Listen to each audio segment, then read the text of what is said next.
Mikä se toi Mustalammas oikein Se on mun mielestä se on semmoinen ystävien palvelukeskus, jossa saa päivän ruoan ja kahvit ja näin. Ja tykkään käydä siellä. Joo. Henkilökunta on niin avuliasta ja huomaavaista. Joo. Ovat ystävällisiä ja mukavia. He ovat tosi lähimmäisiä ihmisiä. He pitävät ihmistä ihmisenä, antavat ihmisarvoa. Sitä mä arvostan. Tää on semmonen kahvila, missä saa halvalla ruokaa ja saa suihkussa ja sitten ja vaatteita saa ilmaiseksi ja tää on semmonen paikka.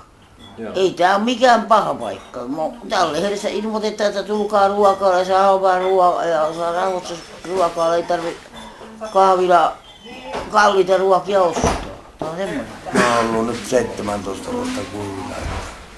Mä oon vähän päässyt jo tästä liinasta eroon.